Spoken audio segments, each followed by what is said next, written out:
warahmatullahi wabarakatuh. Alhamdulillah rabbil alamin, wassalatu wassalamu ala ashrafil anbiya'i wal mursalin, sayyidina Muhammadin wa ala alihi wa ashabihi ajma'in.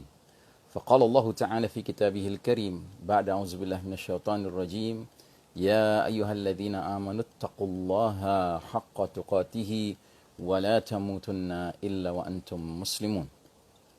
وقال الله تعالى في آية أخرى لقد كان لكم في رسول الله أسوة حسنة لمن كان يرجو الله واليوم الآخر وذكر الله كثيرا. Jamaah rahimakumullah, alhamdulillah kita jumpa kembali hari ini, hari Rabu tanggal 28 Oktober 2020 ya, sekitar tanggal 9-10 bulan Rabiul Awal 1432 Hijriah, 1442 Hijriah ya. Dan kali ini kita akan menanggapi satu peristiwa besar yang sedang berkembang di dunia, karena peristiwa ini berkaitan dengan manusia yang sangat istimewa, yang Allah Ta'ala menjulukinya sebagai rahmatan lil alamin, rahmat bagi segenap alam semesta, yaitu berkenaan dengan Nabiullah Muhammad sallallahu alaihi wasallam, seorang manusia yang Allah telah pilih menjadi khataman nabiyyin, penutup rangkaian para nabi, yang menyebabkan beliau dijuluki nabi akhir zaman, dan kita umat Muhammad sallallahu alaihi wasallam ini dijuluki umat akhir zaman. La nabiyya ba'dah wa la rasula ba'dah. Tidak akan ada lagi nabi setelah beliau, tidak akan ada lagi rasul setelah beliau. Utusan Allah sallallahu alaihi wasallam. Nah, di dalam surah Al-Ahzab yang kami kutip pada muqaddimah kali ini, Allah Ta'ala menegaskan, laqad kana lakum fi rasulillahi uswatun hasanah. Sungguh bagi kalian pada diri Rasulullah SAW terdapat suri toladan yang baik ya, uswatun hasanah. Liman kana yarjullaha wal yawmal akhirah wa dzakarallaha katsira. Bagi orang-orang yang beriman pada Allah ya, dan pada hari akhir, dan banyak mengingat Allah Subhanahu wa taala. Suatu ketika Nabi Muhammad sallallahu alaihi wasallam jalan bergandengan tangan dengan sahabatnya Umar bin Khattab radhiyallahu anhu. Dalam suasana yang begitu penuh persaudaraan, mahabbah wal ukhuwah, maka Umar bin Khattab mengungkapkan isi hatinya. Beliau berkata, ya Rasulullah, di dunia ini setelah diriku tidak ada manusia lain yang lebih kucintai selain daripada engkau. Nabi Muhammad SAW melepas genggaman tangannya dari Umar bin Khattab dan mengatakan, lam tu'min ya Umar, engkau belum beriman wahai Umar. Maka Umar mengulangi kalimat itu, ya Rasulullah, di dunia ini setelah diriku tidak ada manusia lain yang lebih kucintai selain daripada engkau. Kata Nabi kembali, lam tu'min ya Umar, kamu belum beriman ya Umar. Maka Umar, seorang yang cerdas, segera mengkoreksi kekeliruan redaksi yang telah dia ungkapkan, sekaligus mencerminkan ya, boleh jadi mencerminkan kekeliruan skala prioritasnya, sehingga beliau kemudian mengatakan, ya Rasulullah, di dunia ini tidak ada manusia yang lebih kucintai selain daripada engkau, termasuk diriku sendiri. Al-an tu'min ya Umar, sekarang engkau beriman wahai Umar. Jadi saudaraku rahimakumullah, mencintai Nabi Muhammad sallallahu alaihi wasallam bagi seorang mukmin adalah perkara number one ya, tentunya setelah mencintai Allah Subhanahu wa taala. Tapi manusia di muka bumi ini yang paling pertama yang harus kita cintai adalah Nabiullah Muhammad sallallahu alaihi wasallam. Sehingga wajar bila mana seorang muslim mukmin muttaqin yang benar-benar hidup iman di dalam dirinya, bila mendengar, bila menyaksikan, bila membaca, bila mengamati ada pihak yang mencela, yang mencaci, yang mengumpat Nabi Muhammad SAW, akan tumbuh dalam dirinya rasa marah ya. Dan ini yang disebut dengan al-bughdu fillah ya, benci karena Allah ya. Dan ini termasuk ya, bukti keimanan. Nabi pernah bertanya kepada para sahabat, ya, siapa yang tahu di antara kalian awthaqa ural iman itu apa? Ya, intisari dari iman itu apa? Maka sahabat ada yang menjawab, salat ya Rasulullah. Kata Nabi, bagus, hasanan. Terus yang lain lagi menjawab, saum, puasa ya Rasulullah. Bagus, kata Nabi. Yang lain lagi menjawab, sedekah ya Rasulullah. Bagus, kata Nabi. Haji, kata yang lain lagi. Kata Nabi, bagus. Kemudian ada yang mengatakan, al-jihadu fi sabilillah. Ya, bagus, kata Nabi.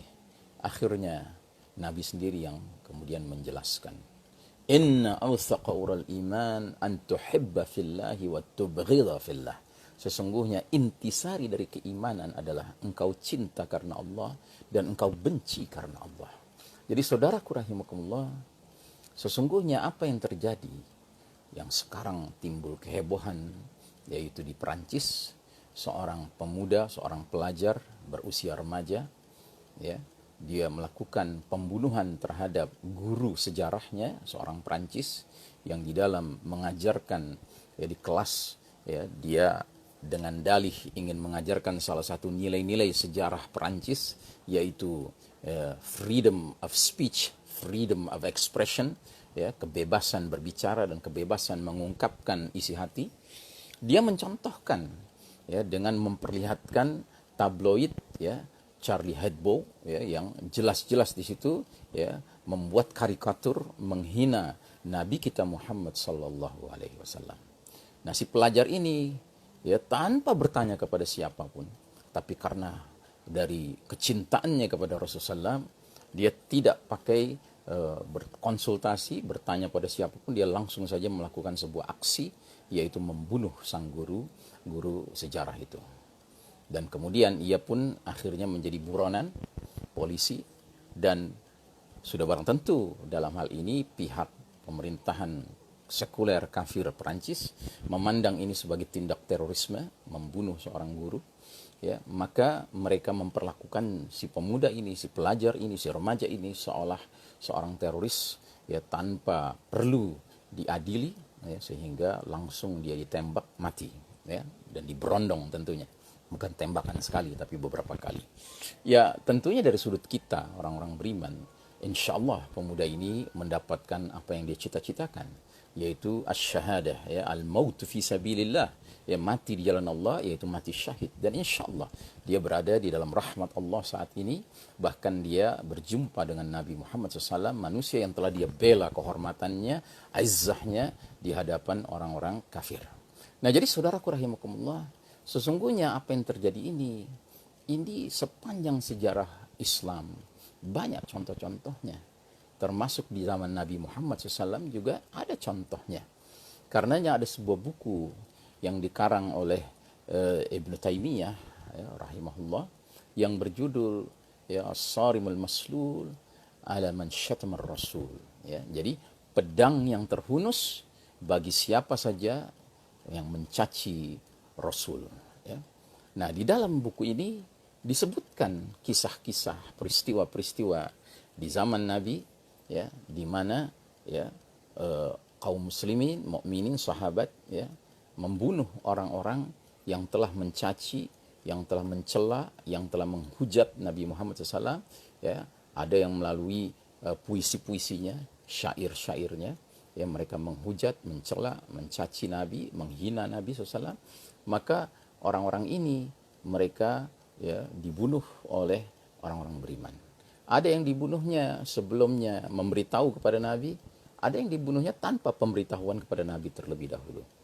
Dan diantara yang dibunuh tanpa pemberitahuan adalah pembunuhan yang dilakukan seorang yang buta. Bayangkan, orang yang buta telah membunuh seorang wanita, ya, suatu malam, ya, yang wanita ini kerjanya membacakan syair-syair menghina Nabi Muhammad SAW. Ya, laki-laki buta ini telah memperingatkannya sekali untuk tidak meneruskan, ya, kejahatan itu, penghinaannya kepada Nabi SAW, tapi wanita ini terus mengerjakannya. Kedua kalinya dia nasihati, dia peringatkan. Akhirnya yang ketiga kalinya, akhirnya dia bunuh wanita ini. Nah, keesokan harinya ketika sholat subuh, Nabi SAW rupanya mendapat kabar dari Allah Ta'ala langsung bahwa wanita pencela Nabi ini ya telah dibunuh oleh laki-laki buta ini. Maka Nabi kemudian bertanya setelah sholat subuh, ya, siapakah yang telah membunuh wanita semalam, ya, wanita yang mencela aku, kata Nabi. Maka laki-laki buta ini berdiri, dia maju ke depan, kemudian kata Nabi SAW, lihatlah, ya, inilah seorang, ya, wajah penghuni surga. Masya Allah Ta'ala. Jadi saudaraku rahimakumullah, ini bukan menghina manusia biasa. Ini adalah utusan Allah yang Allah Ta'ala menyebutnya di dalam Al-Quranul Karim dengan sebutan rahmatan lil alamin, rahmat bagi segenap alam semesta. Ya, bagaimana mungkin kita mencintainya sebagai teladan kita, sebagai pemimpin kita, sebagai pendidik kita, sebagai yang nantinya akan membagi syafaat bagi kita umatnya ini. Kemudian tatkala ada pihak yang menghinanya, yang mencacinya, yang menghujatnya, lalu kita diam saja atau bahkan kita ikut-ikutan, ya, mengolok-olok, nauzubillahi min dzalik, ya.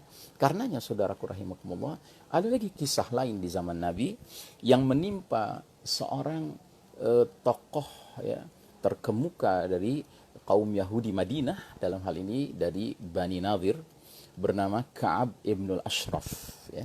Ka'ab ibnul Ashraf ini terkenal dengan kemampuannya berpuisi, bersyair, ya. Tapi di dalam syair-syairnya dia sering melakukan, ya, pencelaan, ya, pencemoohan, ya, penghinaan kepada Nabiullah Muhammad SAW.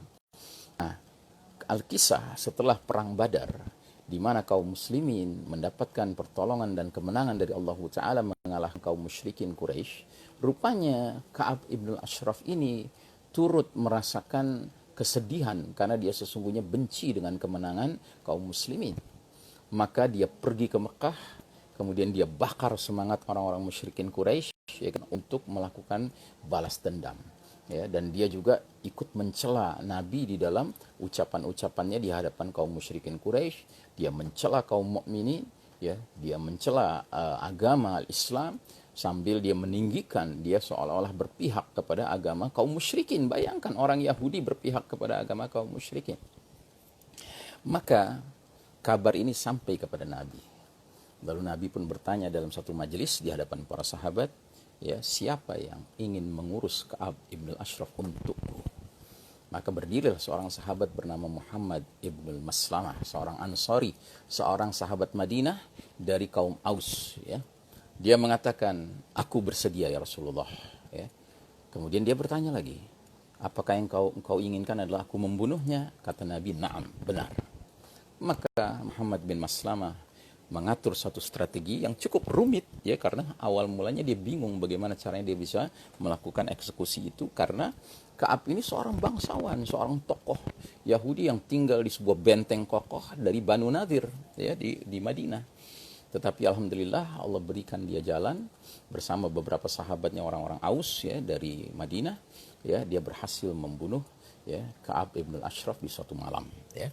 Nah, peristiwa pembunuhan ini menimbulkan reaksi pada kaum Yahudi yang kemudian, ya, berinteraksi dengan kaum musyrikin, ya. Mereka mempermasalahkan, mereka datang kepada Nabi SAW karena mereka merasa Nabi telah menandatangani perjanjian damai antara, ya, kaum muslimin dipimpin Nabi Muhammad SAW dengan kaum Yahudi, termasuk Bani Nadir ini, ya. Mereka datang, mereka mengatakan, ya Muhammad, kenapa, ya, salah seorang tokoh kami yang terkemuka yaitu Ka'ab bin al-Ashraf telah dibunuh semalam oleh kaummu, ya, kaum muslimin, ya, padahal dia tidak membuat dosa dan kesalahan apapun. Maka Nabi SAW kemudian menjelaskan, seandainya Ka'ab dengan ketidaksetujuannya, ketidaksukaannya, kebenciannya kepada Islam, kepada aku, ya, kepada kaum muslimin, dia berlaku sebagaimana berlakunya kalian yang lain-lainnya, ya, tentunya dia tidak akan mengalami hal itu. Tapi masalahnya, dia mengungkapkan kebenciannya, dia mengungkapkan penghinaannya kepada aku, ya. Karenanya tidak ada balasan bagi orang yang telah harming by the tongue, ya, telah melukai hati Allah dan Rasul, hati Rasul dan orang-orang beriman, ya, dengan ucapannya, kecuali pedang balasannya. Jadi saudaraku rahimakumullah, ya, ini adalah perkara yang sesungguhnya, ya tidak bisa dipahami kecuali oleh orang-orang yang beriman. Ya. Orang yang tidak beriman tidak akan bisa faham. Karena sesungguhnya Nabi Muhammad SAW adalah manusia yang paling kita cintai di atas semua manusia di muka bumi ini, termasuk diri-diri kita masing-masing. Ya begitulah seharusnya seorang mukmin. Mudah-mudahan Allah Ta'ala menanamkan kecintaan kita kepada Allah dan Rasulnya, kecintaan kita kepada kaum mukminin, kecintaan kita kepada orang tua kita, kecintaan kita untuk senantiasa berpihak kepada orang-orang yang walaknya, loyalitasnya jelas kepada Allah dan Rasulnya, dan kepada orang-orang mukmin yang loyalitasnya kepada Allah dan Rasulnya. Ya, demikian mudah-mudahan Allah memberikan kita keberkahan ilmu, ya, dan Allah berikan kepada kita keistiqomahan amal dari ilmu itu, dan mudah-mudahan kita termasuk yang dicatat oleh Allah Ta'ala sebagai hamba-hamba pengikut Nabi Muhammad SAW yang berhak menerima syafaat beliau di hari berbangkit kelak nanti. Dan satu hal lagi yang tidak kalah pentingnya, bahkan mungkin lebih penting lagi, apabila kita ingin menunjukkan ya loyalitas kita kepada Nabi Muhammad SAW, ya, di samping ada yang mungkin mau memboikot produk-produk Prancis, ya, ada yang mau melakukan penghinaan kepada Presiden Prancis, silahkan saja. Tetapi ada satu hal yang harusnya kita senantiasa tingkatkan, ya, yaitu meningkatkan ittiba'u bis sunnah, ya, mengikuti sunnah Nabi SAW, dan terutama sunnah Nabi yang hari ini sedang dilecehkan adalah yang berupa sholat berjamaah di masjid yang entah dari mana ya sumber awal aturannya itu, tetapi kita curigai ini bersumber dari kaum Yahudi yang sedang menguasai dunia hari ini, termasuk menguasai badan kesehatan dunia hari ini, yang dari sanalah datangnya berbagai aturan-aturan bid'ah, ya, yang kemudian sayangnya kaum muslimin tidak sensitif untuk menghayati bahwa ini adalah sebuah upaya sistematis, ya, upaya terstruktur, sistematis dan masif untuk membuat umat Islam meninggalkan sunnah-sunnah Nabi Muhammad SAW. Marilah kita menjadi umat yang benar-benar mencintai Nabi SAW, sehingga kalau Nabi mengatakan, ya, mengapa kalian tidak sholat sebagaimana sholatnya berbarisnya para malaikat di hadapan Allah? Ya, para sahabat bertanya, bagaimana berbarisnya para malaikat di hadapan Allah? Mereka mendahulukan saf awal dan mereka saling menempel satu sama lainnya. Jadi saudaraku rahimakumullah, kalau Nabi mengatakan demikian, mari kita sholat berjamaah seperti itu. Apapun alasannya tidak bisa dibenarkan untuk kita seenaknya saja, dengan perasaan ringan saja meninggalkan sunnah Nabi Muhammad SAW. Bukan berarti kita tidak takut atau kita tidak menimbang ya bahaya pandemi, tetapi pandemi sendiri harus kita renungkan, apa benar ini pandemi, atau jangan-jangan seperti yang sudah banyak disuarakan oleh banyak ilmuwan, saintis, termasuk dokter di seluruh dunia hari ini, di barat khususnya di Eropa dan Amerika, ini bukan pandemik tetapi ini plandemic, sudah terencana. Bahkan ada yang menyebutnya scamdemic, ya, hoaxdemic, prankdemic, bahkan sampai ada seorang lawyer dari Jerman yang menyebutnya sebagai Corona Scandal. Ini adalah skandal, ya. Jadi saudaraku rahimakumullah, mari kita tegakkan sunnah Nabi SAW, betapapun dunia hari ini tidak menyetujuinya, tapi itulah bukti cinta kita kepada Nabi SAW yang sesungguhnya, menegakkan sunnah Nabi Muhammad SAW, ya, dan kita tidak mau dirubah apa-apa yang sudah terrumuskan dari Nabi SAW sebagai ciri khas syiar-syiar agama kita, dinullah al-Islam ini.